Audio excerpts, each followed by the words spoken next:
Ladies and gentlemen, this is the 12th and final round. Right hand, Golovkin steps in and down he goes again. Unbelievable. Mayweather makes him pay. What a rookie mistake. A sensational left hook by De La Hoya. It's fact. I'm the best. You know what I mean? I don't want to believe it myself, but it's the truth. I'm the best. I'm going to show you how great I am. From Southern California, this is the Last Round Podcast. Welcome back to another edition of The Last Round. Thanks again for joining us, whether you're joining us for the 97th time or for the first time. We appreciate it. If you're listening on Apple Podcasts, Spotify, Stitcher, Google, Boxing Socials, YouTube, wherever we're at, we try to be on as many platforms as possible in terms of podcast, audio, all that stuff, to make it as easy for you guys. Because we know, right, Mike? We know that there's some people out there, not just in the United States or the UK, but all over the world. They use specific apps, and I would think that if they listen to a specific app, we should be on there, right? I would imagine so. I do that. I listen to two specific apps, and then some people don't even like using the apps. They like using YouTube, like my brother. If he listens, he always listens via the YouTube. Shout out to your brother. What's his name? Mark? That's right. Yeah, it's good memory. Yeah, I remember that. Shout out to Mark Shepard.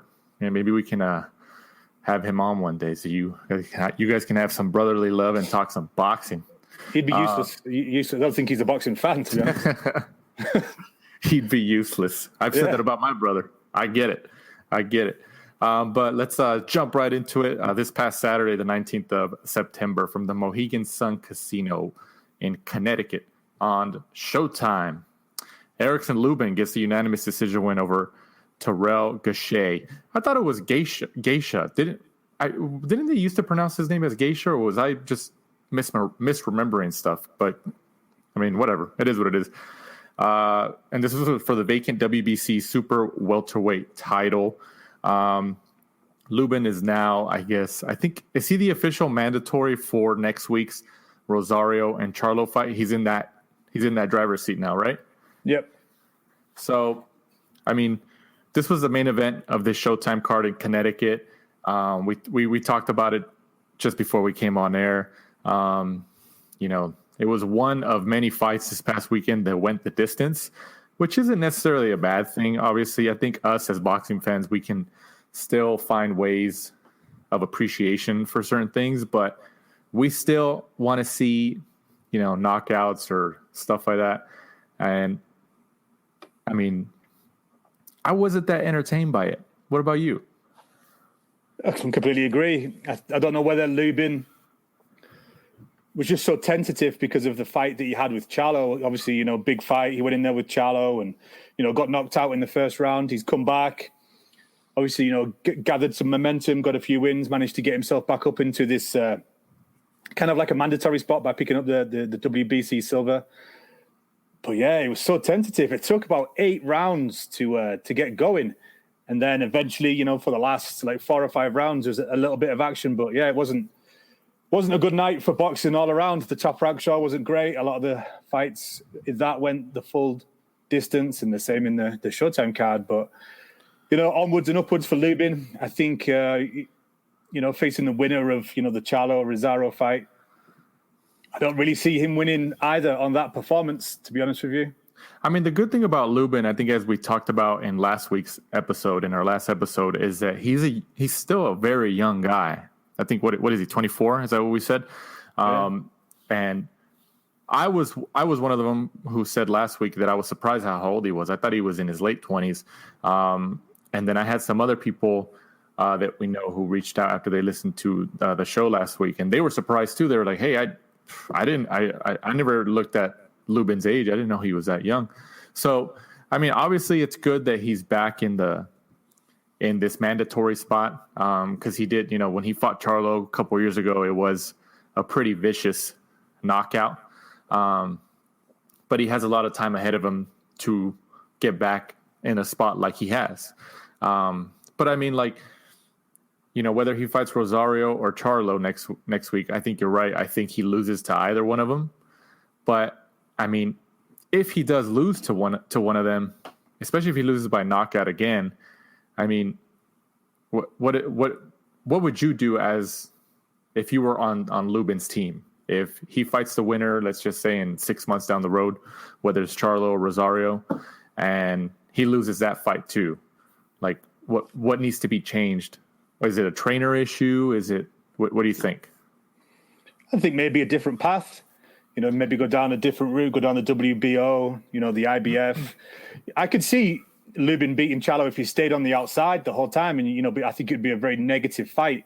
But Lubin seems to likes to get into the mix a little bit, especially when he went in with Charlo because of, I don't know whether it was the mind games beforehand, Charlo kind of punking him and kind of getting in his face, and Lubin went in there and rushed in there because he just really, really wanted to beat him. He really, really wanted to shut Charlo up. Mm-hmm. I don't know if it's something like that.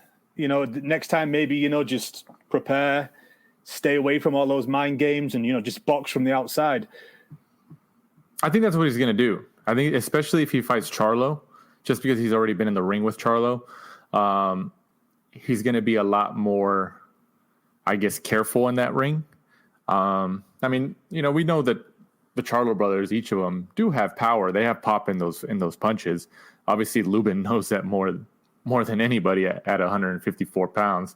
But I think he will be a lot more selective in a potential rematch with Charlo.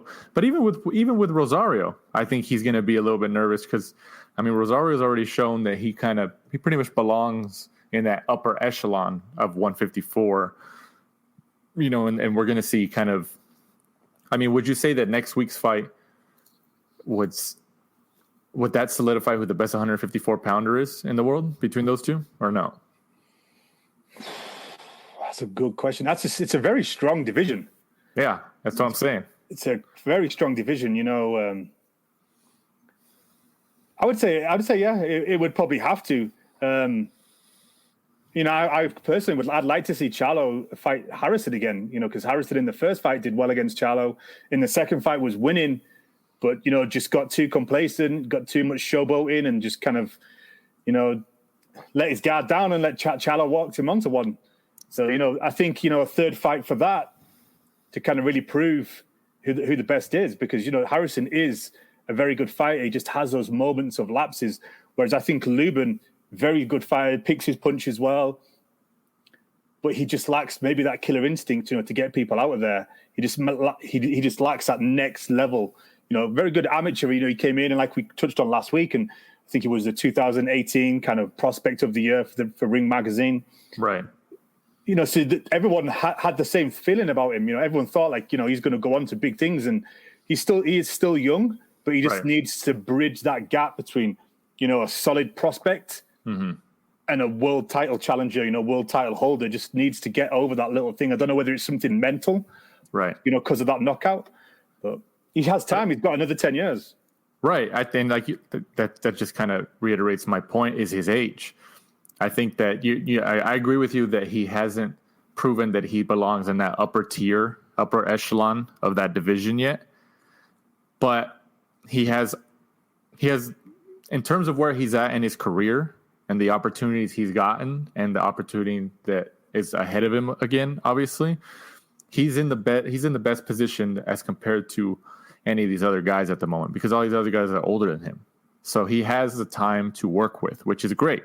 I mean, obviously he doesn't want to keep losing when he gets that title shot again, or when he gets these upper tier title shots or shots at the best guys in the division. Obviously you don't want to lose, but if he gets back in there and actually wins, I mean, especially if he beats the winner of Rosario and Charlo sometime next year, then obviously he's going to be definitely in the mix, like for sure in the mix. It's just like, it's like Jarrett Hurd, he was unified champion and then he lost, but I still look at it as Hurd is still in the mix as well, just because he was unified champ and he fought, how he was fighting. He's kind of like one of those tanks that just doesn't stop.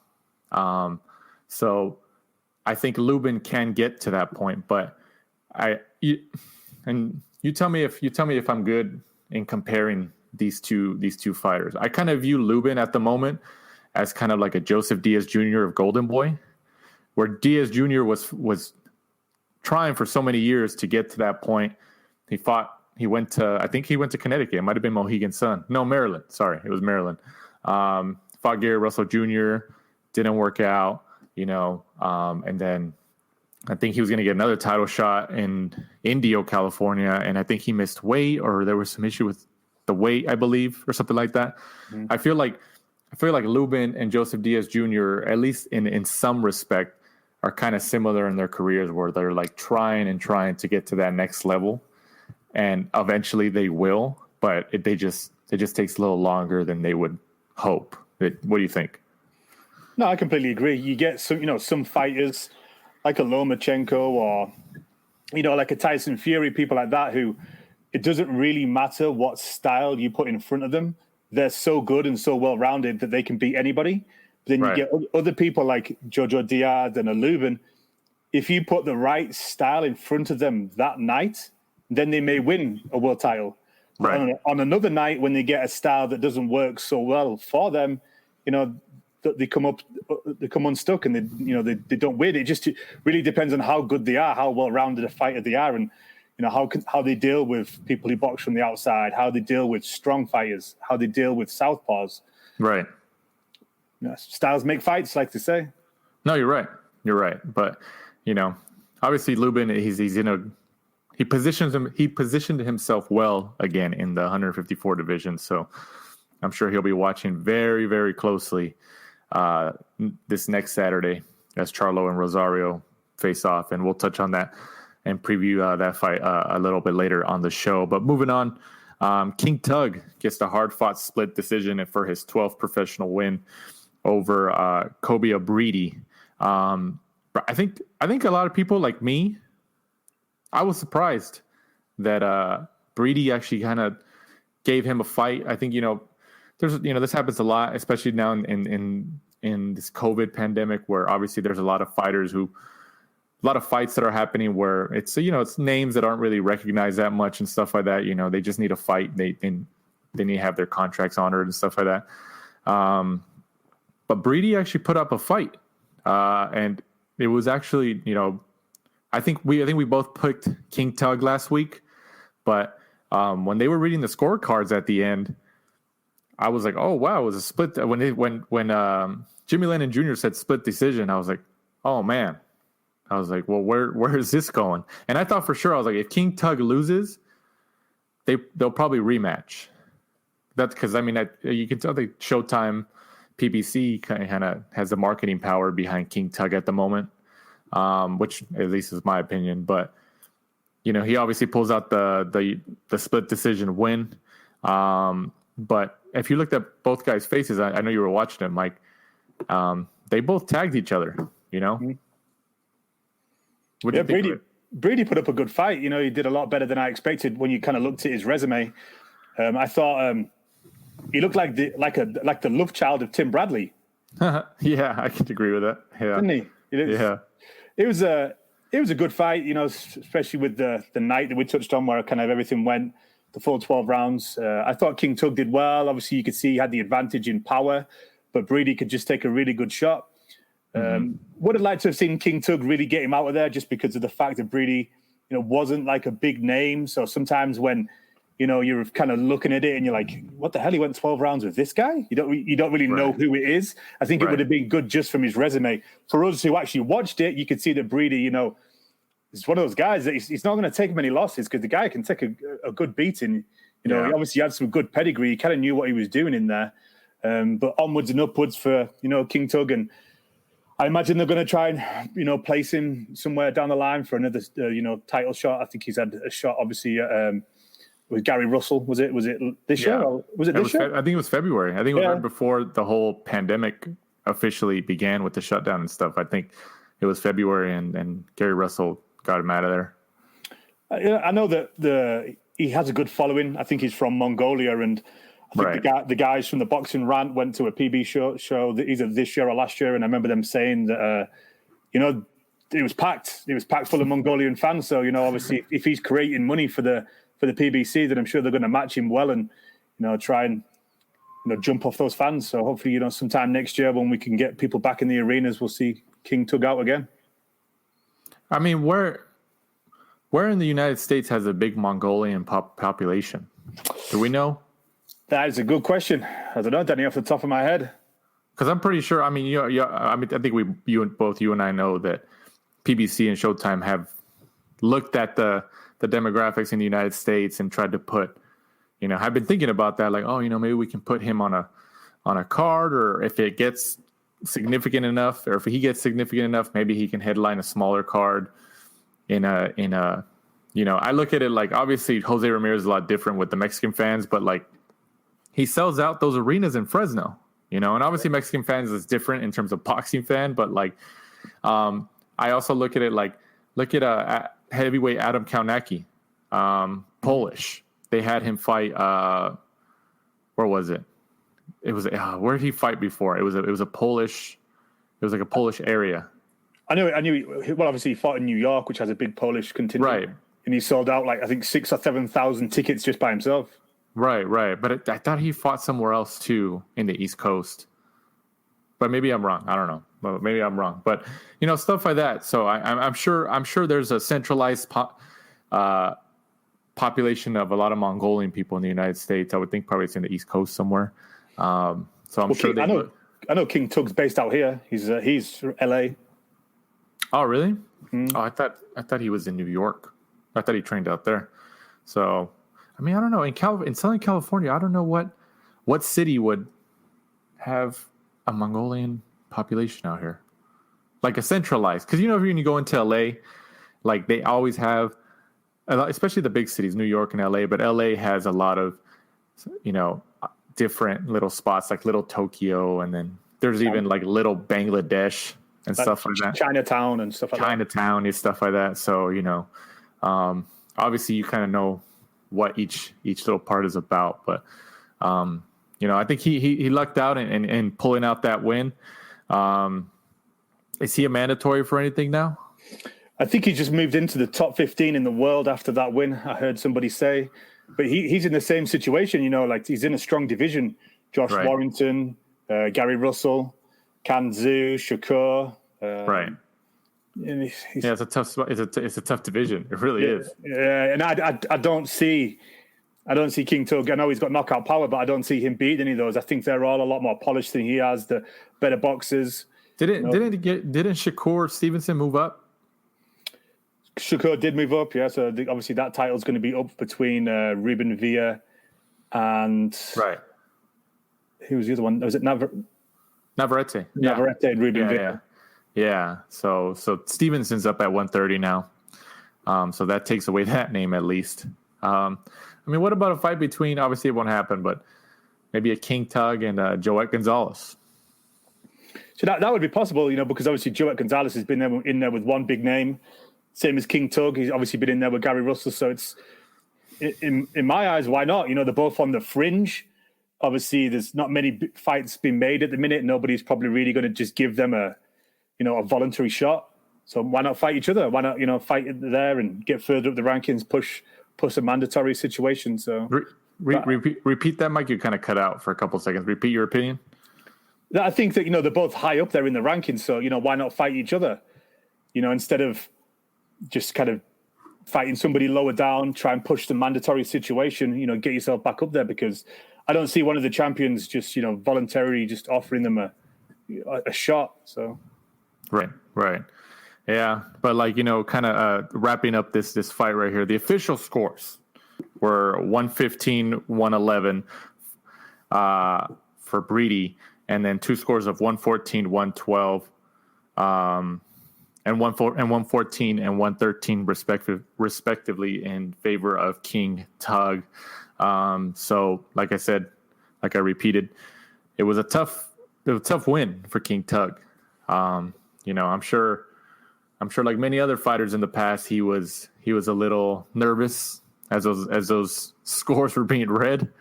Cause I mean, like, it's just like we all know, if you lose a fight, especially in this era, it's different than like in the 90s and stuff like that. if you lose a fight, like you kind of have you go all the way back to the end of the line and you have to work your way back up. Like look at Lubin, like he lost to Charlo a couple of years ago, and he's been working his way back through the rankings, and now as of this past weekend, he's in a mandatory position. So, King Tug gets the split decision win, and probably we'll be looking at possibly a Gary Russell Jr. fight again, maybe a rematch, which I doubt it, but we'll see. But he's in the thick of it again, so he's trying to get there. And also on that card, probably my favorite fight of the weekend, Jaron Ennis stays undefeated at 26-0 with a 6-round TKO over Juan Carlos Abreu. Abreu was down in the 5th round and twice in the 6th. I think Ennis looks sharp.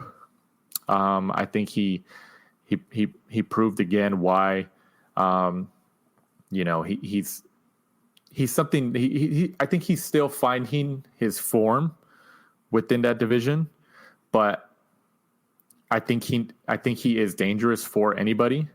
Even if you put him in there with like one of the elite guys at welterweight, I still think you can't overlook him, even if he hasn't been in there with like Garcia's, Thurman's, Terrence Crawford, stuff like that, Spence. Obviously they would be favorites, but I think Ennis, especially after this past Saturday, I think he's shown some skills, and he's developing his skills and solidifying his skills that he can really fight. He can really fight and at least really give you a good effort that he shows fans and viewers that he wants to win. He did. I did see when Abreu got knocked down from a sweep. I think it was a right uppercut, I believe, from Ennis. That was a sweet punch. I mean, what'd you think about Ennis' performance? I loved it. Definitely the fight of the weekend, performance of the weekend. I like the way that when Ennis gets in there and he kind of knows that he's a better fighter, he just gets the job done. Instead of just like going through the motions, he goes straight in there, he turns it up, straight into 5th gear, just puts it on them, makes them think, sharp jabs, great hooks. I love the way that he's, picks his shots. He's fluid. He can switch from orthodox to southpaw to throw the fighters off. And then obviously, like we touched on last week, Abreu he'd lost, but he'd never been knocked out. Right. He gets in there, does him in 6 rounds. Right. Yeah. He made a statement.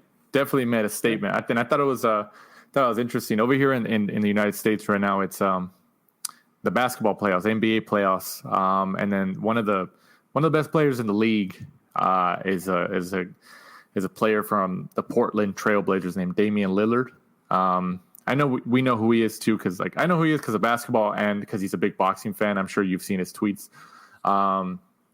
But he's always tweeting about boxing, he's tweeting about like the hardcore stuff. So he watches a lot of boxing. And he was tweeting about the different fights. He was tweeting about Jaron Ennis and everything. And then I think it was about that fight or one of the fights, but I think it was a Showtime card where Damian Lillard, I think he gave a shout out to Ennis, but then he also said I don't know if he said it this morning or yesterday, but he was talking about how he was like, what's with all these belts?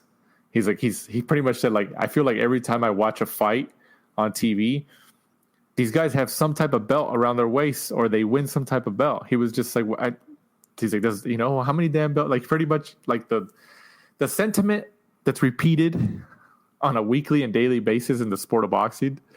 Damian Lillard just stressed it again, and then people obviously replied to him, oh, it was a regional belt, and now he moves up in this ranking and stuff like that. But I thought it was I did, when he said that, I was thinking about it. I was just especially the WBC belts, if you kind of look at it, if you really don't know what you're looking at, the region, a lot of the regional belts or a lot of the silver titles and stuff, they look like world titles. I mean, am I wrong there? No, the design's pretty similar. I mean, it looks the same to me. Yeah, I don't know. I think it's just the TV and the fans and stuff like that. You want to watch a fight where there's a belt on the line, right? Or else, especially if you're a casual fan and you're not really too sure what you're watching, you just think, oh, it's a world title fight. I'll watch it. Right. Yeah. No, you're right. But like I said, Jaron Ennis gets the 26th professional win of his career with the 6-round TKO. where does Jaron Ennis go from here, Mike? Who would you like to see in the? I think I mentioned somebody's name last week, and I'm trying to remember who it was. But while I'm thinking about that, who do you think, Mike? I mean, I think we'd all like to see him in there with either an ex-world champion or a world champion. But if you're a world champion, you're not going to give someone as good as Jaron Ennis, a voluntary shot. So he's going to have to either make himself a mandatory. So I think, you could see him in there with, I'm trying to think of someone who's on the PBC side that would be easy to make, because unfortunately we know if you're on the wrong side of the road, then, those fights don't get made. Omar Figueroa Jr.? Yeah, I could see that. You're right. In terms of the PBC side, yeah, I could see that. Yeah. Easy to make. Omar, has been a world champion, so he still has that name pedigree. Right. He's took a loss on his last fight, did he? Did he fight Ugas last year? What do you think? You know what? That's true. What about Ugas? A fight with I think Ugas would be, obviously, he's tough for anybody, but I think Ugas, though, was trying to position himself, or has positioned himself really into, demanding a title shot. So he probably won't want to take someone as tricky as Ennis with no belt on the line after what happened to him when he obviously, went toe-to-toe with Sean Porter, and a lot of people had him winning that fight. But he obviously... Yeah, that was out here in Carson, too. Yeah, he didn't have that name recognition, but I would say Omar Figueroa makes sense. PBC, easy to make. Omar Figueroa probably just needs a payday because he's been out for a while. And it's a good fight. Omar stands and fights, so it's a fan-friendly fight as well. I think I remember who I said last week. Even though obviously it won't work because of the different promoters, Virgil Ortiz Jr. So down the line, that would be an amazing fight. Once the names now are over the hill, and they've either retired or they're coming back down the other side and they're just there for a few paydays, and those two have a world title as a unification later down the line. That'd be pretty sweet. Ortiz against Jaron Ennis. Awesome fight. Great fight. Yeah. Yeah. And they're both young guys, I think Ortiz I think he just got his 20th win. Is he in the 20 wins category now?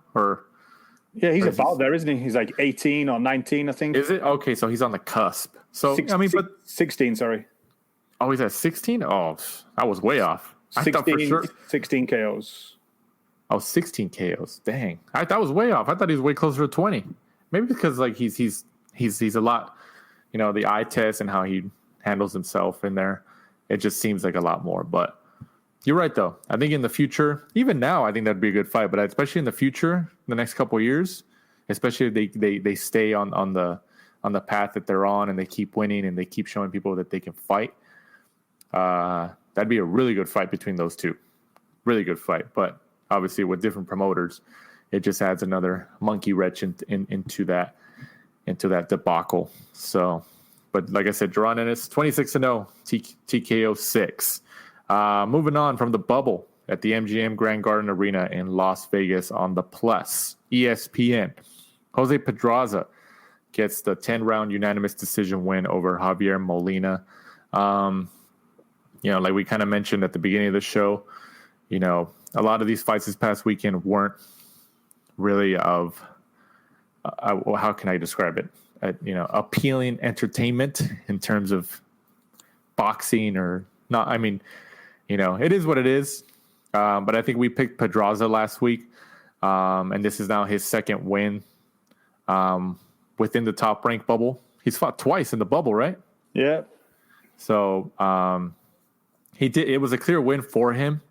I don't think there wasn't a lot of people who I saw, at least on boxing Twitter, and I spoke to you about it. There wasn't a lot of people who thought that he did not win.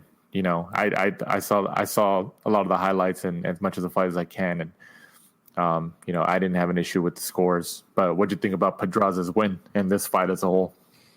I thought Pedraza would win beforehand. I thought he won pretty much every single round. Big step up for Javier Molina. I think they're just trying to really, put Pedraza somewhere in the 140 division, so they have, future opponents for like I said last week. I think that Teofimo Lopez, win, lose or draw against, I think Lomachenko. I think he'll move up to 140. in-house. Lomachenko? Really? You think he's going to move up to 140? Sorry, Teofimo. Oh, I was like, wait a minute, Mike. You got to stop right there. We're going to talk about that if that's what you're thinking. No. Win, lose, or draw. I think Teofimo, will move up to 140. Pedraza's obviously now had a couple of fights at 140. Obviously, he lost his first one against Zepeda, but he's had a win since. I think that'll transition nicely for a future opponent, probably for Teofimo Lopez. Yeah. I think I agree with that. That they're keeping Pedraza as active as he can. I mean, who out of is Pedraza? Would you think, at least in terms of bigger names in the sport, since March, since this pandemic started, in front of no fans and boxing was able to come back, is Pedraza pretty much the only fighter who's fought twice in this pandemic time? That's of a bigger name, yeah. We've had a few of the youngsters come through on the top rank cards a couple of times. Right. But the bigger names, they would be him, right? If you want to categorize him as that? Yeah, I would have said so. Yeah. I don't think anyone else has really appeared twice yet. Right. But yeah, like I said, I agree with that. I think they're keeping him active, and then especially because, like you said, Teofimo Lopez, win, lose, or draw with Lomachenko, he moves up to 140 regardless. I think I'm surprised that that at least kind of going on a tangent with Lopez. I'm surprised that he stayed at 135, because remember we talked about how his dad and stuff like that. He said in interviews that it was already hard to make that weight, and they were going to move out. They were going to move up to 140 or whatever. But I'm pretty sure Top Rank kind of told him, like, no, you got to do it. We got to make this fight. You have a chance, and it'll be your biggest payday to date, obviously. And he's like, all right, well, I'm going to try to make it. So, but 99% sure he moves up to 140 following that fight. And then like you said, I think his first fight at 140 next year will probably be Jose Pedraza. And then Pedraza has won twice this year. So in terms of like the wins column and as a formidable opponent, he's going to go in to a matchup with Teofimo Lopez, and Top Rank and ESPN are going to promote it as, well, yeah, Pedraza's won 2 in a row. He fought twice in the bubble. He was an Olympian. I believe Pedraza was an Olympian, right? And he was a former world champion as well. So it kind of brings a lot to the table as Teofimo Lopez's first fight in a new division. With a guy like Pedraza, even though we know Pedraza's kind of been the last couple of years, he's kind of been rotating around the bigger names like a Lomachenko and stuff like that. But I think he showed, like this past Saturday, even though it wasn't like that memorable of a fight, I think Pedraza still. I'm a fan. I've always liked Pedraza. Even when he fought Lomachenko is when I really became a fan. Because even though he lost Lomachenko, Pedraza did give Lomachenko some issues. Because you saw at times that Lomachenko was struggling. I mean, what do you think? No, I agree. I think that Teofimo Lopez, win, lose, or draw, he moves up to 140. And obviously you've got the Ramirez, Josh Taylor fight. I think those guys will, whoever wins that will probably vacate those titles, go up to 147, which will leave some belts vacant at 140. I think Teofimo Lopez will probably go up to 140, fight Pedraza for a world title at 140 pounds. Right. Because they can say, Teofimo Lopez is, just moved up. He's going to fight for one. Also, Pedraza would be fighting for that would be his third world title. He's had the world title at 130, 135. So 140 would be his, third world title chance. So, I think that's how they'll sell it. He's also been in there with Lomachenko. He's been in there with Gervonta Davis. So, right. he's been in there with some good names. So he's a sellable opponent, and then right. It's a good fight for Teofimo Lopez. Pedraza's not exactly heavy-handed, right? So I think Teofimo can kind of go in there with not worried about getting knocked out as such. I think Pedraza really is more of a combination puncher. He kind of gets people out of the rings that way. So right, kind of gifting him a belt at 140, and if we predict right. Right, which we do, obviously. I don't think we've ever been wrong on here on the last round, Mike. Come on. Never, ever. Never ever. It makes sense after when you've been around boxing for a long time and you work about how they try to transition things in house. I can see how that's kind of makes sense. People move up, this world title's vacant, keep it in house, boom, boom, boom. It just seems to all fall into place for them. Right. No, absolutely. Do you think, talking about like Pedraza, you mentioned how he's fought Tank, he's fought Lomachenko. Obviously, he's rotated amongst the big names at 135 pounds. Do you think that Golden Boy has ever legitimately considered Pedraza as an opponent for Ryan Garcia? No. Me neither. No. I don't think so either. Yeah, because obviously, like we've seen how it works in boxing, especially with the more popular fighters. They'll fight like if there's another fighter, like for example, Tank fought who did Garcia knock out over here in Anaheim at the Honda Center? Fonseca. Tank fought Fonseca and beat him. And Brian Garcia and Tank have been going back and forth for quite a while on Twitter and just in interviews and stuff like that. And, their names are kind of mentioned together because they're, some of the more popular fighters within their divisions or in the 135 division. So, and then you have Garcia fight a guy who Tank beat. And then, I think he beat him faster than Tank, which doesn't really mean anything. But, they get to market that and sell that and promote that. Like, oh, yeah, he fought a similar opponent as one of the best fighters in this division as well. And he got him out of there faster. It's a marketing thing, which it's a strategy, and it's going to happen, and it's going to continue to happen. But I think with Pedraza, going back to Pedraza moving up to 140, and you said, like, him being an opponent for Teofimo Lopez, and then, you got Josh Taylor and Jose Ramirez. I don't think Ramirez stays at 140 when Lopez moves up. I think Ramirez and Taylor will fight. I think Taylor, if anybody stays at 140, it's Taylor. And I think Ramirez moves up to 147. He vacates, especially if he wins against Taylor, he vacates the belts. He moves up to 147, mostly because Crawford needs opponents at 147 for Top Rank. I would say Taylor moves up more because I think he struggles at the weight more than Ramirez does. I think that Taylor looks a little bit tighter. I think Ramirez is kind of skinny and could probably handle 140. Really? Yeah, and they're both kind of Top Rank anyway, because obviously Top Rank is Josh Taylor's American promotion. So I think either way, whoever wins that fight will probably go and fight Crawford. For some reason, though, I kind of think that Taylor probably would take it more than Ramirez does, because Ramirez, until recently, has kind of been protected. I think we both agree, and I don't know whether his management will want him going in there and fighting Crawford and probably coming unstuck. Whereas Taylor's kind of already said that he's if he wins the fight against Ramirez, that he wants to fight Crawford.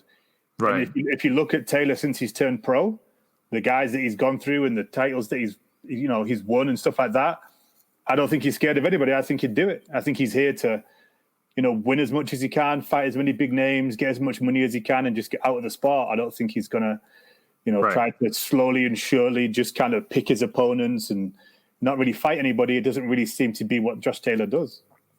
I mean, yeah, you're right. Now that you mentioned that, I could agree with that. I was looking at it more in terms of the aspect of boxing marketing and how Top Rank will likely look at it. Somebody with Ramirez, Mexican fighter, obviously Mexican fighters over the last whatever years boxing has been, on TV and stuff like that. Mexican fighters, they generate their fan bases. I mean, look at me, I'm Mexican. I mean, I do a damn podcast every week with you. So Mexican fan base is important to the sport of boxing, and Ramirez has already shown that he can, in Fresno, especially up in the Northern California area, he's shown that he could draw. So in terms of ratings and generating money, I think Top Rank looks at it like, okay, Ramirez and Crawford will generate a lot more interest in terms of profit than Josh Taylor and Crawford. In terms of competition, I think I would look at it the same. I'd be happy if either one of them fought Crawford. But, you know, and from a business perspective, I mean, you don't think Top Rank is looking at if they had to choose, they would say, okay, Ramirez, you're going to move up to 147, or we want you to move up to 147. You know, and especially because, like you said, Taylor's Top Rank is Taylor's American side promotion, so they don't really have complete control over him, if you want to use that term loosely, like they do Ramirez. Do you know what I mean? Yeah, I think I imagine whoever wins, because it's a bigger fight, you've got those belts obviously cleared out at 140. Terence Crawford cleared out at 140. So I think whoever wins that fight will at least get offered the Crawford fight. And then obviously we'll just go from there. You know, if they turn it down for a easier payday somewhere else, then maybe the loser may move up and get it. But I think the winner will get at least offered the Crawford fight. I can see, especially if Crawford Brook is announced, like officially announced with a date. I can see if Ramirez and Taylor fight beforehand, which they probably won't. But if they fight beforehand, that the winner is told to call out Crawford following the win, you know, like, oh, you know, you just unified the titles. What's next? I'm moving up to 147 and I want Terence Crawford, you know. I honestly think that's the plan. Am I wrong? Supposed to be back in November. According to the rumors today, kicking around boxing. So him and Kell Brook in November. I mean, obviously they're going to have to pay Kell Brook's price tag. Well, Kell's been sparring with Billy Joe Saunders, so he's in camp. That's crazy that he's sparring with somebody like Billy Joe. I mean, like, I don't know. Obviously, we'll talk more about that fight as especially if it gets announced, you know. But even though people see Brook as washed and that he's not the same guy he was, I agree he's not the same guy he was, but I still think he's got a bit of danger in those punches. I think so. Am I wrong? I mean, he's a UK guy. What do you think? The problem is because it's such a solo sport, obviously you get in the ring by yourself. Yeah. Unless you're in camp and you're talking to them and you can see whether there's any hunger left.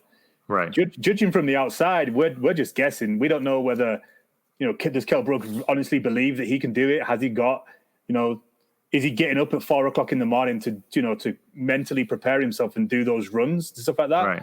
Or is Kell just in there for his last payday and that's it? He's gone. You know, we're never going to see him again. This is one big fat check and then he's done. So, I mean, maybe.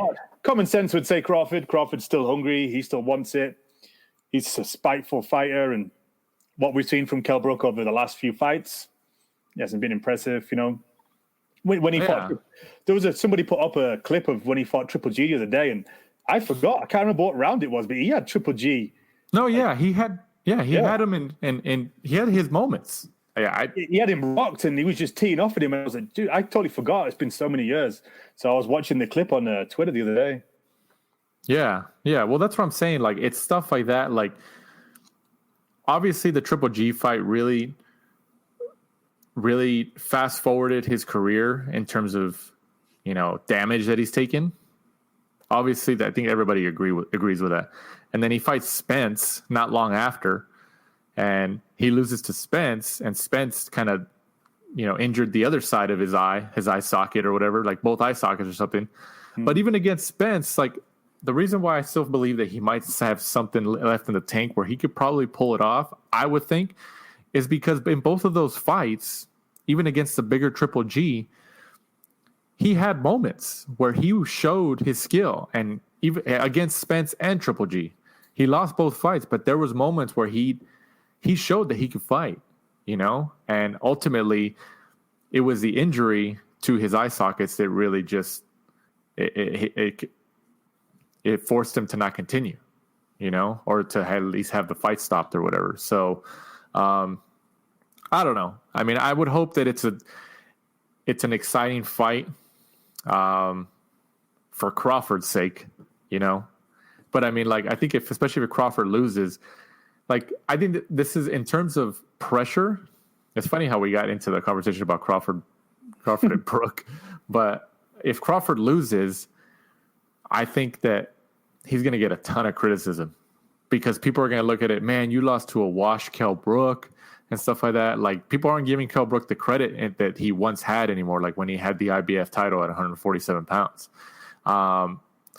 And people are going to be like, man, that just shows you if he lost to somebody like Kell Brook, who isn't the same anymore, he would get killed by like an Errol Spence, a Sean Porter, stuff like that. I think the pressure for him in this fight is huge.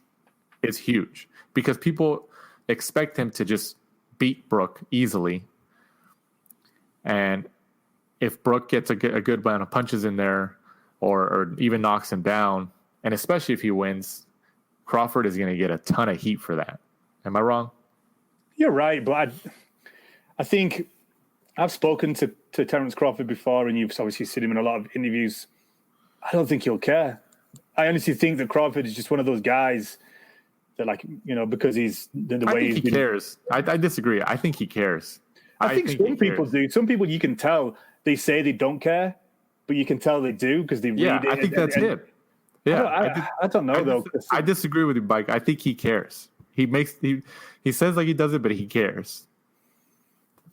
Me, I don't think he does.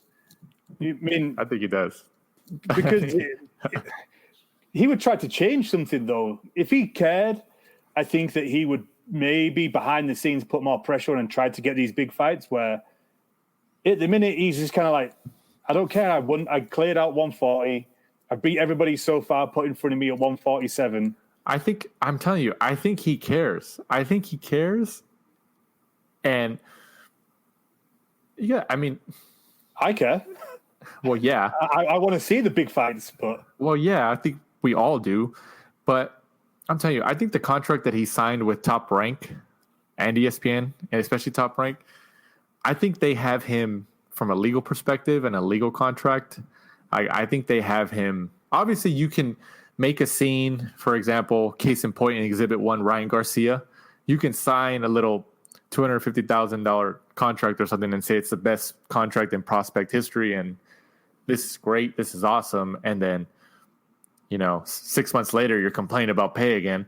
Obviously, if you make enough of a publicity, then you can kind of turn the tables because just that's how social media is, especially, this just works. But I just think that even though we've never seen the contract details, I think that Crawford's hands are kind of tied between how Top Rank selects his opponents and stuff. I think Top Rank has a lot more power than people think. Bob Arum and Top Rank, especially Bob Arum, has been around boxing for years. I mean, look at guys like Mikey Garcia, Oscar De La Hoya, Floyd Mayweather. They all had issues with Bob Arum. I mean, obviously there's always issues with promoters. They all had issues with him and they left and they made more money when they left. They all did good. They all did. And so like, I mean, I think in terms of, I think we've agreed in the past that Top Rank's good at marketing you and bringing you up and giving you consistent fights. And then they're professionals. They're the most well-rounded. I mean, Eddie Hearn's good too, but in terms of like most well-rounded in terms of everything that you want, I think Top Rank is probably the most formidable promoter in the game. But I mean, like at the end of the day, they're a business. These are contracts with fighters. I don't. I mean, look at when Crawford and Sean Porter were calling each other out, and Sean Porter even went out and said, like, yeah, I'll do it. But then, I mean, supposedly that Sean Porter wanted too much money, but then Sean Porter said in an interview that he talked to Terence Crawford and he said, hey, let's do it. I'm down. I talked to Al Heyman. Let's do it. And then Crawford said, like, oh, not right now. It's not the right time. Or supposedly. That's just, what we've heard in interviews and stuff like that. But I don't know, man. I don't. That's just my opinion. I disagree with you, Mike. I think you're a liar this time. Well, we'll see. I guess. It's just going to be a wasted career if he goes on fighting washed-up Brits like Amir Khan, Kell Brook, Ricky Burns. You never know, man. You never know. Moving on that card. We went on a huge tangent right there. Efe Ajagba gets the 14th win of his career with the 10-round unanimous decision win over Jonathan Rice. This was not at least in my opinion, this was not the debut I think Top Rank wanted for Ajagba. Do you agree with that? Definitely not. You know, he looks the part. He's tall. He's ripped. You know, he had that moment where the guy got into that about me, Mike. Yeah, exactly. I was talking about you, actually, Danny. Yeah, hell yeah. He had that moment where the guy got into the ring to fight him. The bell went and the guy got out. You know, he has everything about him, all the publicity. But they're definitely going to have to move him slowly. This was his first fight under new trainer Kay Korma, but he looked lost. He doesn't really know how to stick combinations together. Do you think he should have stayed with Ronnie Shields? The problem is I don't know. He's only 14 fights into his pro career. You know, he just really relies on a 1 and a 2. He doesn't really throw much else. I mean, or do you think it was one of those issues? Obviously, this happens and we know it, where when you make a debut in terms of with the new trainer, the first fight, a lot of times, it's kind of like, you know, it's a little bit different because like it's the first time you're fighting under the tutelage of somebody new. So you know, we've heard that before and we've seen that before. Like, oh yeah, it's going to take at least 1 or 2 fights for us to really get acclimated in our partnership between boxer and trainer. Do you think that has anything to do with it because he switched from Ronnie Shields? It could do because his punch output was a lot less than his previous fights. I believe he used to throw about 74 punches around. This one was, you know, nearly half. It was only 41 punches around. So his output was a lot less, or maybe it's just because he had a feeling that he may have to go 10 rounds because Jonathan Rice was a better opponent than what he'd seen before. Has he just not learnt much because he's been dominating the opponents before and just getting them out there that it wasn't really doing him any good? Right. That's something that could happen because, you know, he was just so formidable before. But in terms of, you know, putting him in there against some of these, you know, better known names like a White, you know, Anthony Joshua, any of those big names, Luis Ortiz, right? You know, he's nowhere near ready. I could see people like the British guy Tom Little beating him. Really? Yeah, because Tom Little's he's very small for a heavyweight, but if you watch him, he's actually skillful. He knows what he's doing. He knows how to put combinations together. Like a Povetkin? Yeah, in terms of that, he's skillful. He's kind of got fast hands, but he's just small, doesn't keep himself in shape, and probably he's not professional enough. But, you know, Jaguar's huge compared to him, but in terms of actual boxing IQ, I would say Tom Little's streets ahead of him, miles ahead of him. Miles ahead of him. It's a pretty big statement, Mike. He's just too small. That's the problem. Moving on. Is it how do you say his first name? Is it Robizi? Robizi, I believe. Robizi Ramirez gets the 5th win of his professional career with the 8-round unanimous decision over Felix Caraballo. What'd you think about his performance, Ramirez's performance in this fight? Another one that came from the amateurs and, you know, rave reviews about him, you know, beat Shakur Stevenson, took a gold medal at Rio 2016. I think he may be another one that just can't make that transition from amateur to pro. Turned pro, lost his pro debut. Ever since then, he's had 5 wins on the bounce. Caballo, maybe for your 6th fight as a pro, you know, he has a winning record, 13, 3-2. So he's not, you know, obviously kind of a little bit faster than some people move. But I just don't know whether Ramirez is going to be able to make that transition. He just doesn't seem to have much pop. He still seems to kind of have a very amateur style, like he's just looking for points. Doesn't really sit down on his punches.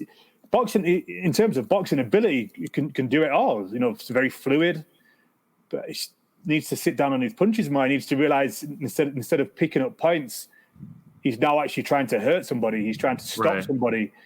You know, not everybody can do it. Obviously, in England, we had Thomas Stalker. You know, was a great amateur. He was the captain for the GB team. Turned pro, couldn't do it. Just dreadful. Just couldn't make the transition. And maybe Ramirez is one of those. Maybe. Hopefully not. It's still early in his career, so he still has a lot of time ahead of him, I would think. I'm not sure how old he is, but I would think he's still got quite some years ahead of him. So, I mean, we'll see. But like you said, though, sometimes we see that, you know, sometimes we see that where these fighters have a tough time transitioning to the professional level, the professional type of fighting style. Because they're so used to the amateur fighting style, like you said, it's more of a point system where you're, the more active you are, the better. But like, the amateur style, it's like I think about that guy we saw him once or twice in Indio, California, at a Golden Boy show. The Rooster, remember him? Nico Macias. Yeah. He fights like that where he just doesn't stop. He just keeps hitting and hitting. He just moves it. Like, he doesn't stop for the whole 3 minutes of the round, And I think when we were watching him there, talking about amateur style, I remember you saying that you were just like, he's not going to be able to keep that up for the rest of his career. Like, it's entertaining to people and fans and stuff like that. But I think, like you said, like, I think Ramirez was that type of style in terms of Nico Macias, like that, come forward. But like you said, eventually they're going to have to find what the best pathway to transition to the professional fighting style is, because you can't survive on an amateur style when you're fighting in the pros now. It's because it's totally different, right? Yeah, I mean, you have to slow down your punch output because you haven't just got 3 rounds to go as crazy and wild as you want and throw as many punches as you want, and that's it done. Obviously, you're working your way up. You're starting at the 4 rounds, 6 rounds, 10 rounds, and then obviously you move on to 12 rounds. So they need to slow down.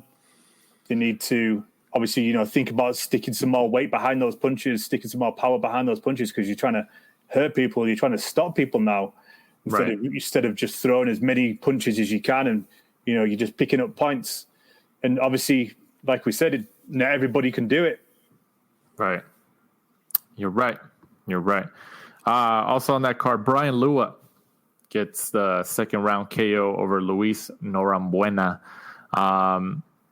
22 years old, Lua, who was a teenage amateur contemporary of Ryan Garcia, your favorite fighter, Mike.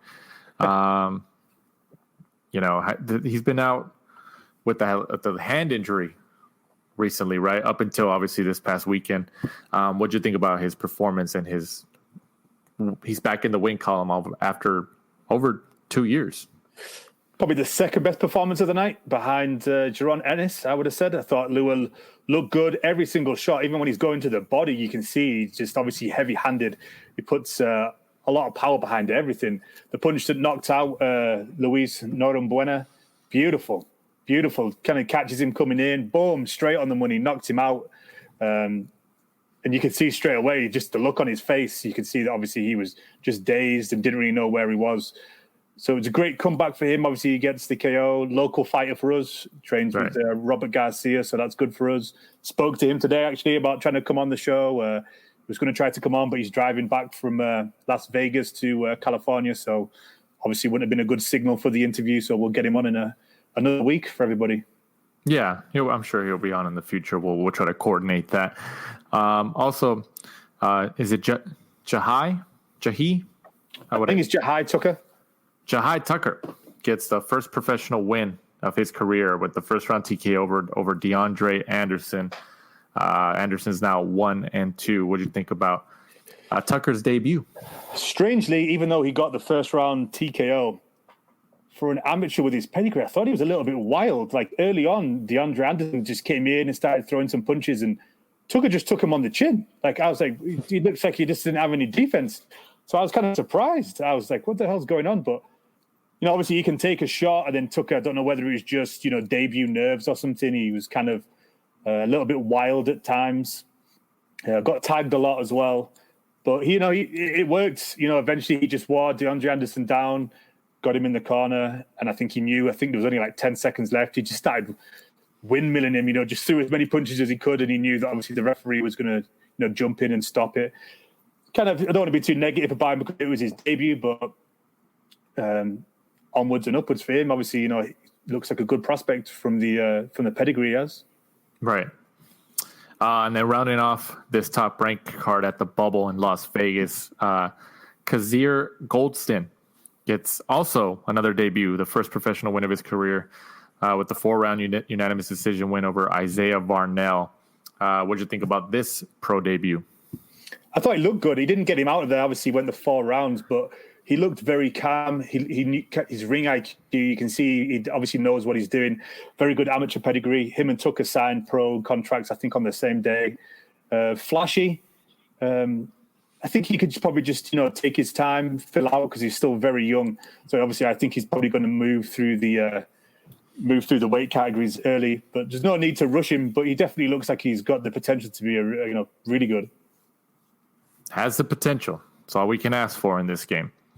Fight previews this upcoming Saturday, the 26th of September, from the York Hall in London, UK, on ESPN Plus. Josh Taylor, unified WBA and IBF super lightweight champion, puts his titles on the line against. All right, man, you're back into it. Pronounce his name for me, Mike. Help me out. Aponin Kongsong. Aponin Kongsong. They're both 16-0. That's crazy. I mean, I'm not familiar with Kongsong. Were you able to see what he's about? I've watched a few of his fights. Heavy-handed.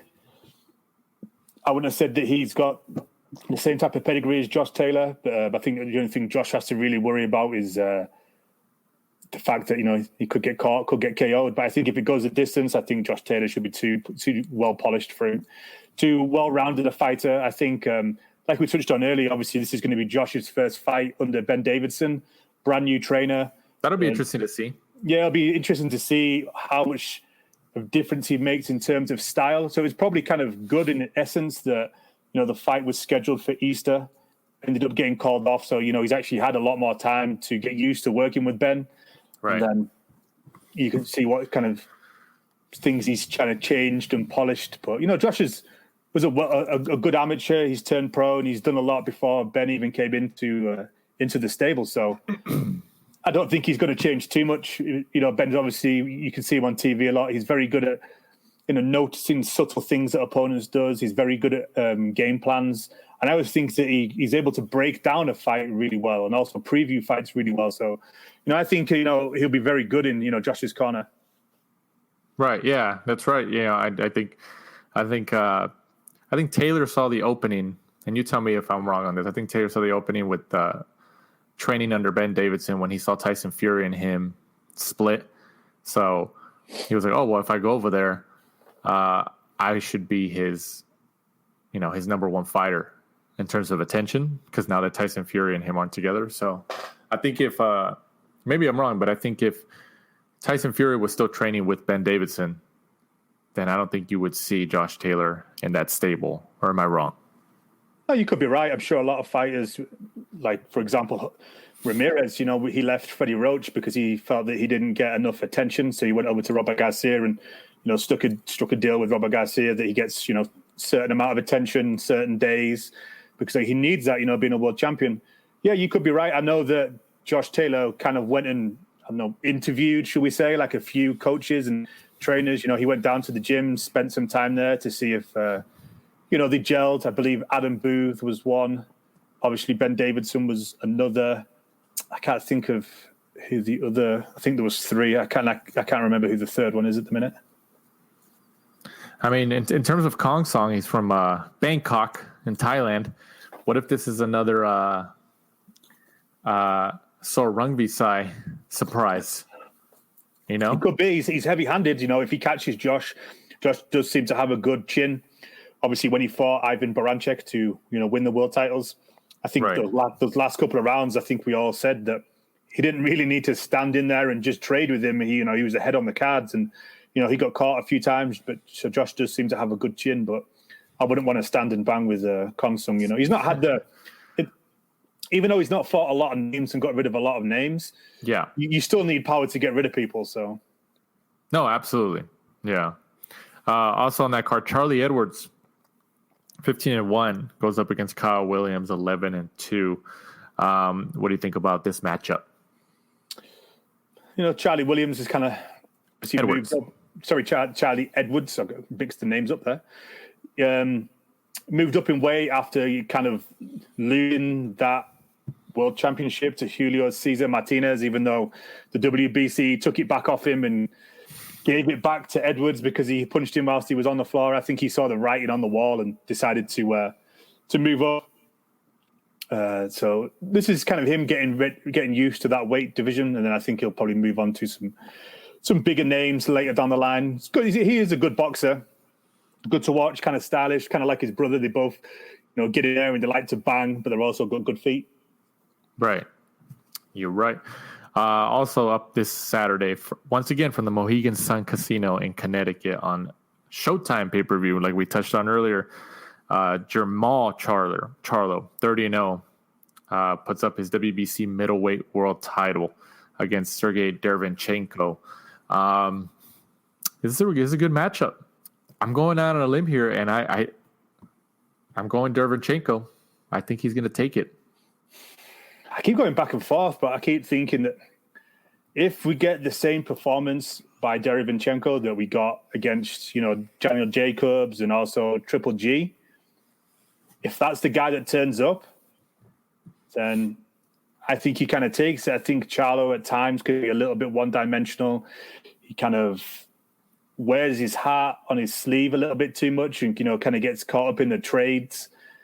So I think if, Derevyanchenko could get in there and kind of push his style and make Charlo do what he wants him to do, then I think Derevyanchenko can, at the third attempt, become a world champion. I think that Derevyanchenko needs to stop him, which is going to be hard. The Charlos are hard to stop. But I mean, especially if it's decently close throughout the 12 rounds. I mean, I don't think it's wrong to say that the decision will probably tip in Charlo's favor, right? No, I would agree with that. I would say because he seems to be more of the face of PBC. Derevyanchenko's definitely the B side. Derevyanchenko's had to really fight his way to every single world title shot he's had. He has to make himself a mandatory. Nobody ever really wants to face him. His nickname's the technician for a reason. Right. I think that he needs to go in there and start early. He needs to get in the middle of the ring, take the center of the ring, and make Charlo box. And because I just don't think that Charlo can do that. I think Derevyanchenko's such a technically and with his boxing IQ, technically he's a lot better. I think his boxing IQ is better. So if he tries to makes Charlo fight his fight, he makes him box from the outside.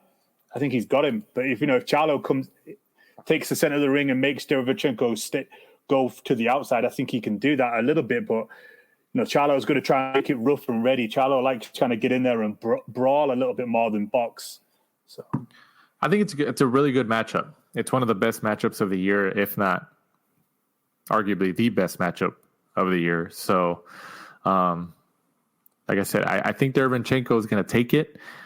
Obviously, he's going to have a harder time obtaining the win, but he's just one of those guys that like we saw in the Triple G fight and his other past fights. He's a technician. And those types of boxers, those types of fighters are very difficult to handle. They're difficult to handle. Would you say that Derevyanchenko is the most talented guy that Charlo's been in the ring with or is going to be in the ring with in his career? Him or Julian Williams? That's true. Julian Williams, the first time though, I don't think was polished. Well, that was a 154 Charlo, wasn't it? That was Jamel when he was at 154 before he moved up. Was it? Oh, yeah. Man, I'm still confused. Yeah. I think that, but I believe then Julian Williams, his IQ has changed since then. He obviously, he was with Stephen Bredman, and he's Stephen Edwards. Obviously, everyone nicknames him Bredman. Right. He polished him a lot more. He made him a lot better boxer. He was trying to get him back into that position to be a world champion.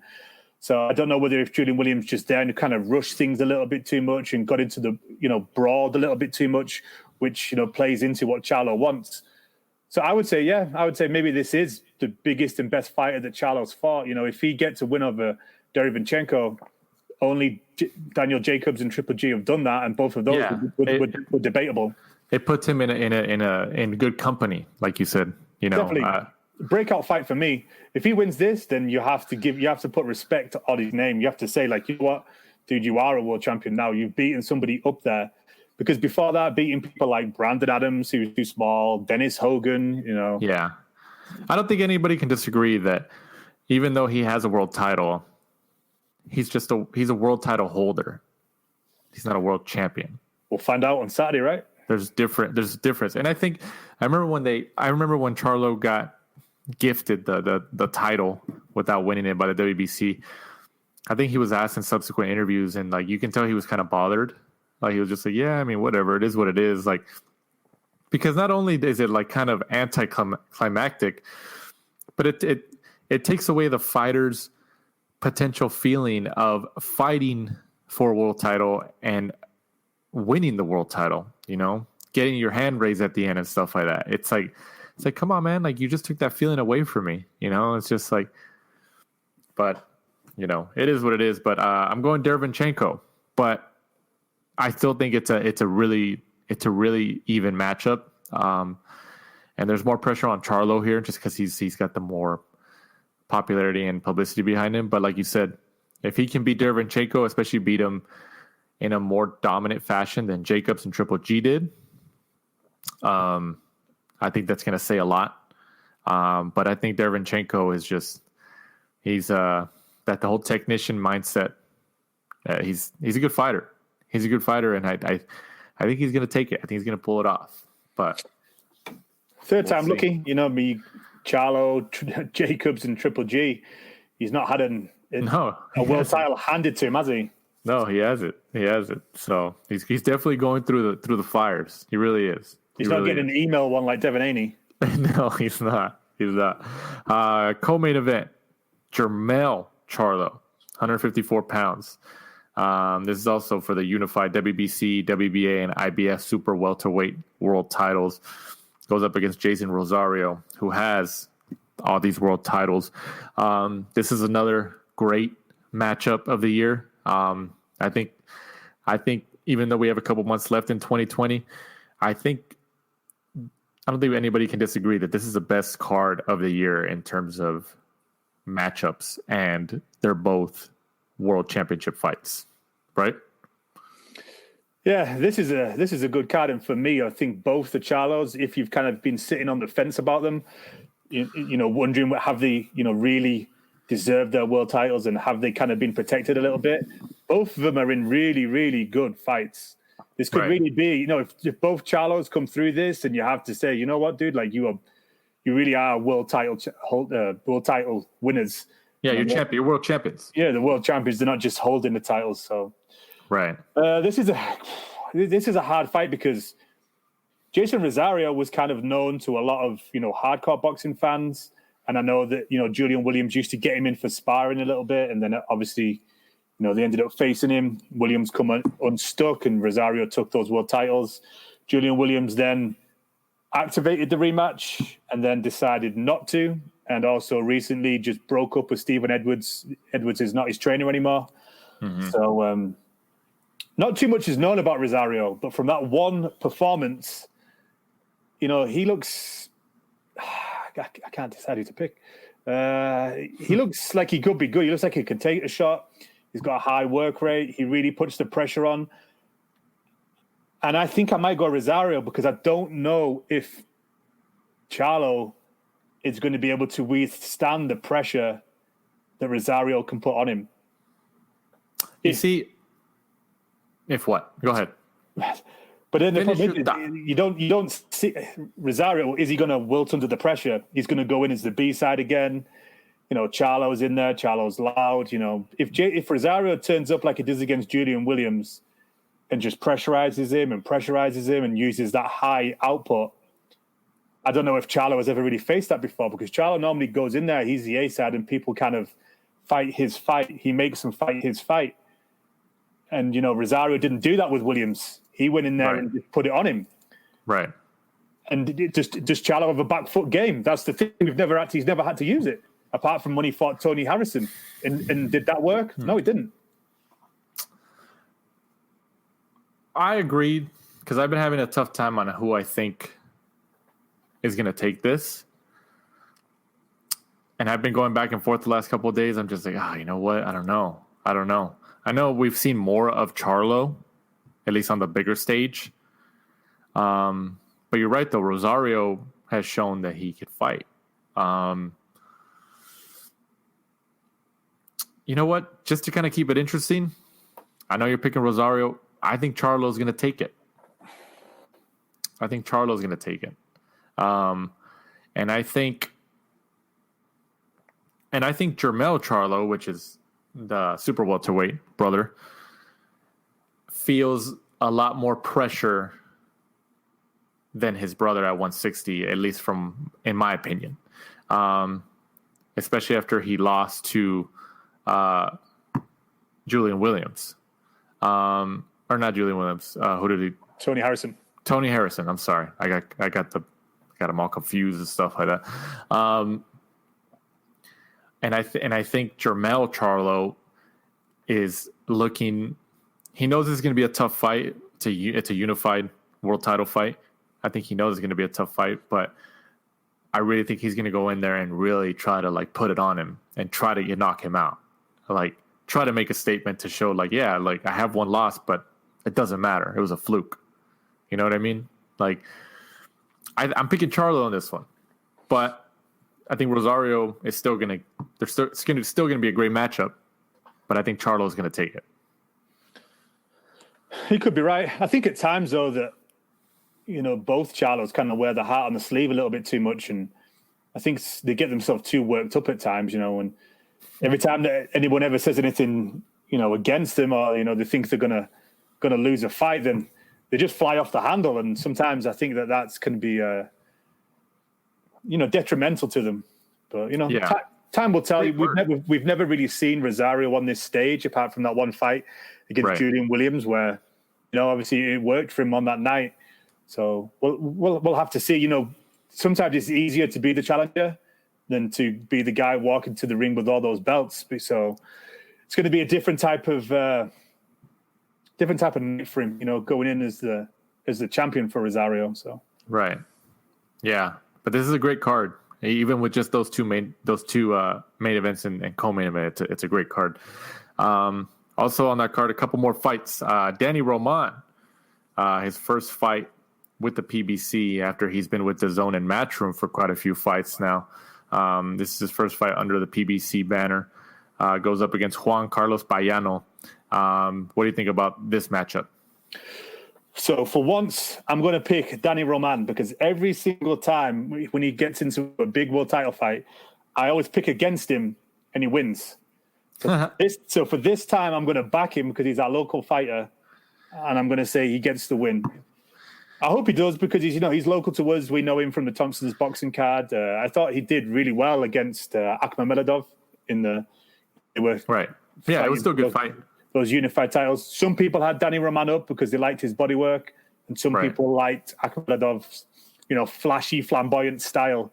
So I would like to see that fight again. Hopefully Danny Roman wins this fight, positions himself well, and then we see him back in there, in the future. Well, I'm gonna. You're picking Roman. I'm gonna pick Roman too. I think we're on the same page here. Not Payano. You thought I was gonna pick Payano, huh, Mike? For a second, I did. I promise with you. Hey, man, if he wins, then we're both screwed. We picked Raw. Hey, but how funny would it be if the first time you pick Roman in one of these the bigger fights, just because you always pick against him, so you're just like, you know what, I'm gonna pick him this time because I always lose I've always lost the previous times, and he loses, and you're just like, damn it, you don't have any luck with him. That's it. No, I think it's just his style, I think, and then because we knew him from the Thompson's boxing card, so when he was in there fighting for these world titles, we were so used to seeing him fighting in local hotels, so it just seemed too far-fetched for Danny Roman to be in there and, doing the things that he was doing, but he's good. He is good. Right.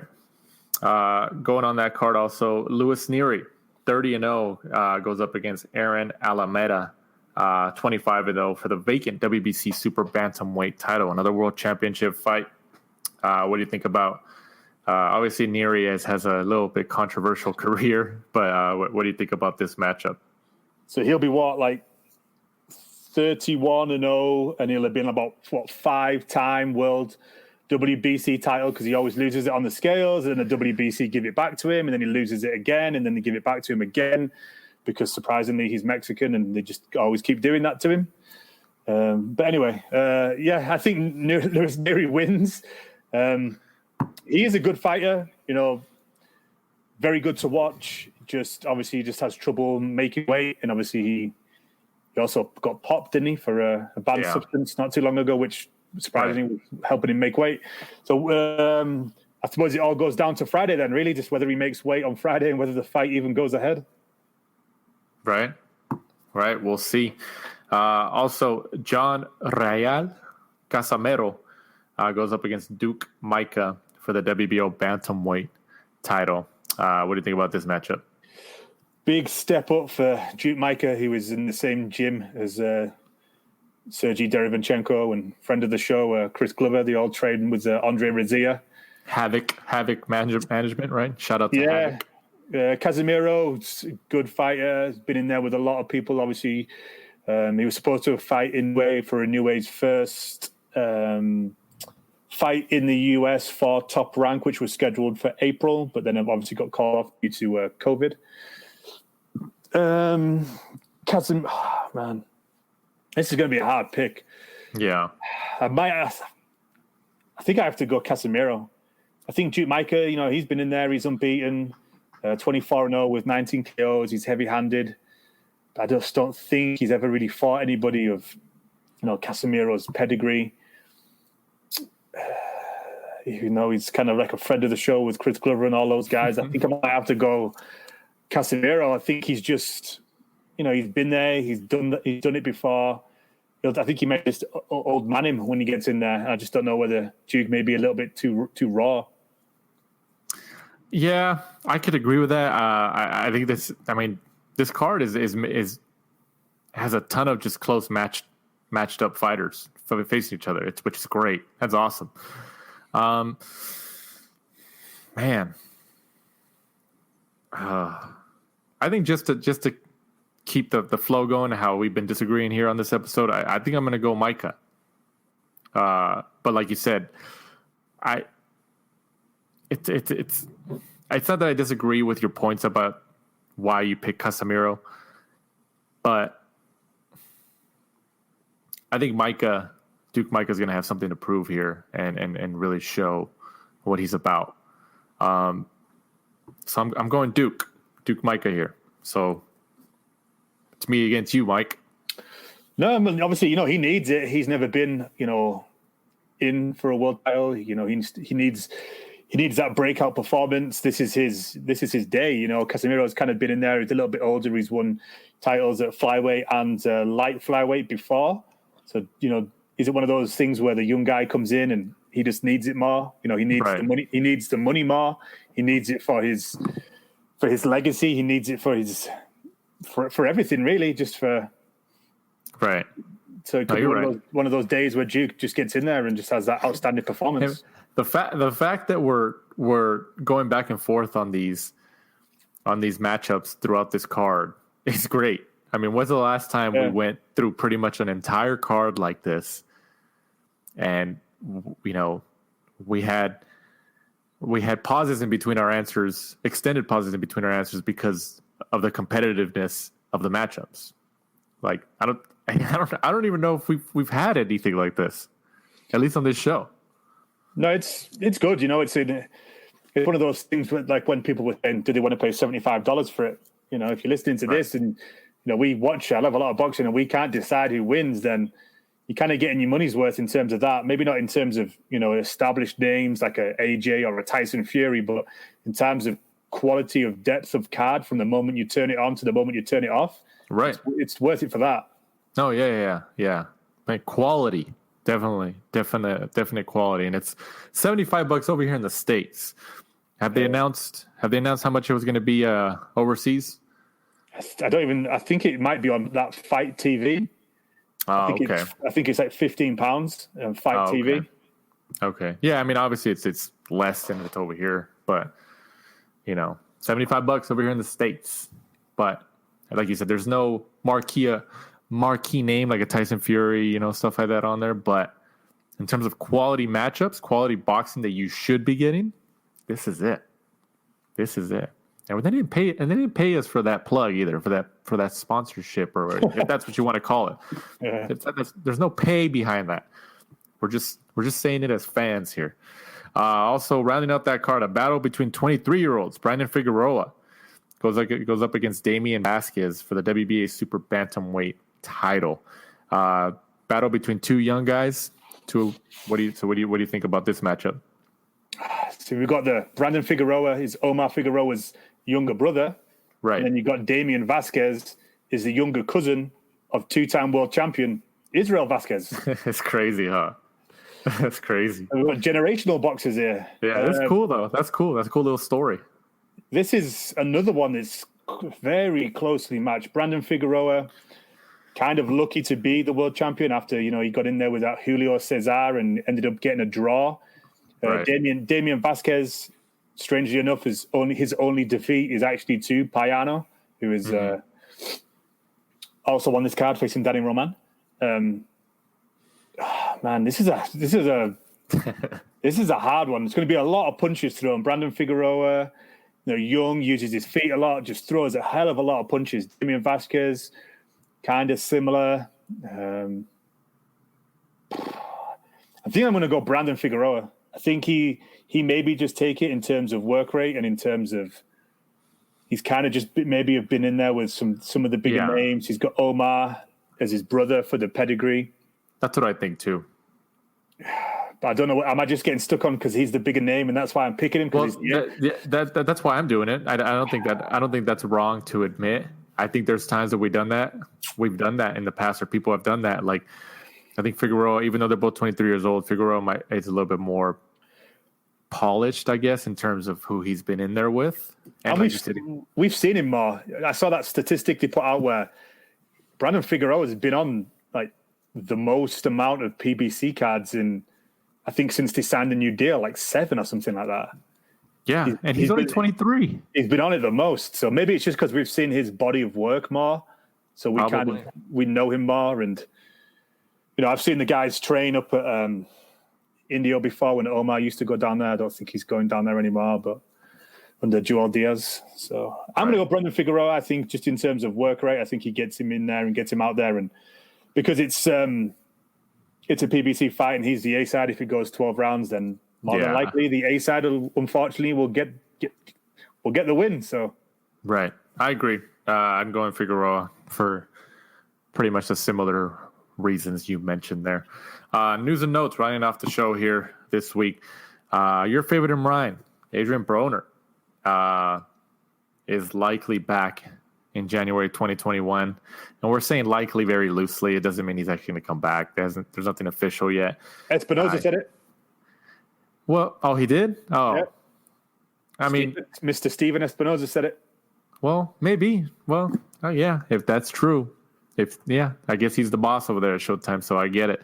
So Broner, as according to the executive vice president of sports at Showtime, Steven Espinoza, is back in January. He last fought. It's going to be 2 years, right? 2 years that he's fought. January 2019, he fought Manny Pacquiao. His 0 wins, 2 losses, and a draw in his last 3 fights.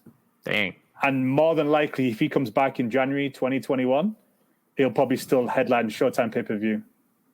Probably. But you also got to look at it too.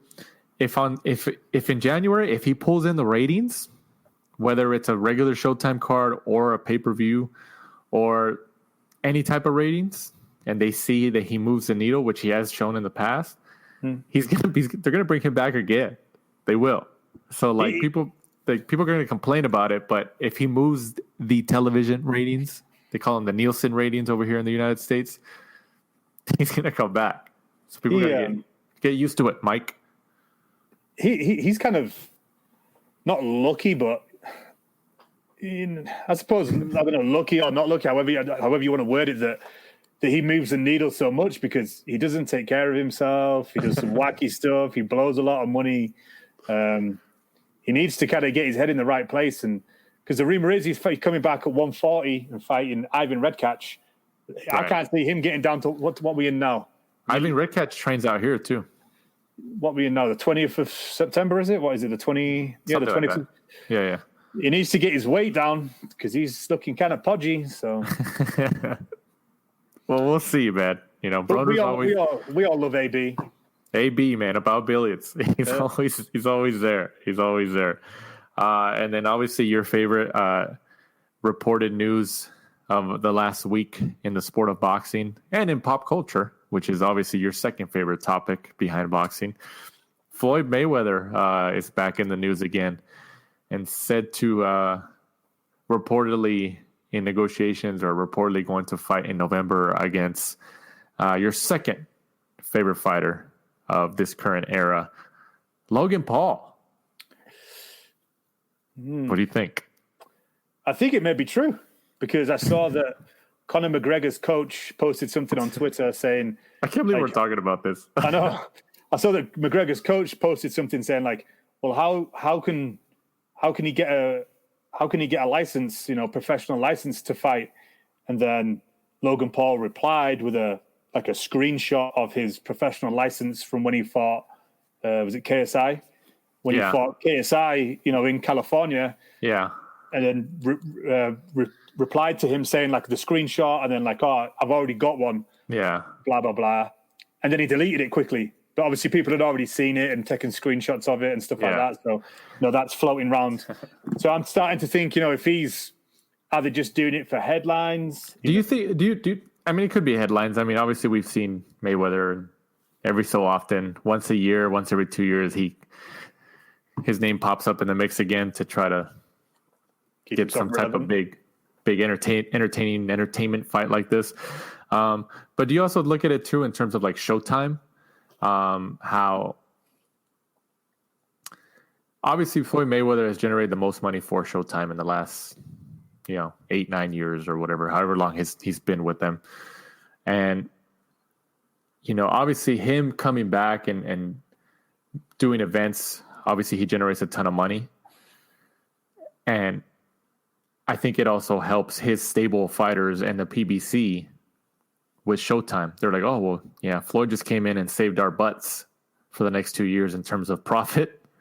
So we can give more exposure, and now we have the means and more resources to give to his fighters and PBC guys and stuff like that. Do you ever look at it like that? Because I thought about that after I saw this. That I think Mayweather knows that he sells tickets. He's a star, but like sometimes I think about it like that. Does he look at it like, oh well, I need to get in there and move the needle again to kind of reset the money, I think he looks at it like if we're all, still interested enough to generate that amount of money, then, why not take it? When he's getting in there and doing exhibitions against Japanese fighters for crazy amounts of money. And if he gets in there with Logan Paul, I'm sure there's a lot of people that, follow YouTube and, believe that Logan Paul can beat him. The thing I'm wondering is... That's crazy. Mayweather fights at like 147, maybe 154 because he's been out of the ring for a while. I'm pretty sure Logan Paul fights at cruiserweight. Yeah, he's a big kid. And he's like over 6 feet. So he's a big kid. Obviously, it's not going to be I imagine it'll be an exhibition more than... Because I'm sure he doesn't want to put his record on the line, or he can't put it on the line if he's fighting at 154, 160, and he's coming in at 200 pounds. Right. So it's just crazy that we're even talking about this, to be honest with you. You better get used to it, Mike. YouTube boxing here to stay. Yeah, it kind of took me by surprise. You're talking about moving the needle, but it is what it is. But wrapping up here, it'll sell. It will. There's an audience for it. Yep. But wrapping up here. Thanks again, guys, for listening. Hopefully you listened through this entire episode, all hour and a half, or a little bit over an hour and a half. Hopefully it was on your car ride to work or back to work, or you kind of split it or whatever. We appreciate wherever you're listening, whether you're in the restroom, at work, like I said, in the car, in the kitchen. Maybe you got us playing on one of your smart speakers or TV, YouTube. I don't know. We're all over the place. But we appreciate it. Even if you just listen for 5 minutes, it doesn't matter. We still appreciate it. We're fans of you, man. We are fans of you. But as we wrap up here, go ahead, Mike, and once again, let our fans and our listeners know where they can follow us. You can follow us at The Last Round 12 on Instagram and Twitter. And obviously, don't forget, we're still on the Boxing Social YouTube page. And next week, we'll be giving you the reviews of all the fights we just talked about, and also previewing the Lee Selby George Kambosos Jr. fight.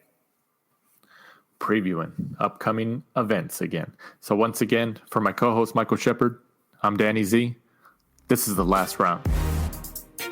Thanks for supporting and listening to the show. Follow us at The Last Round 12 on social media. Rate, review, and subscribe. This is The Last Round Podcast.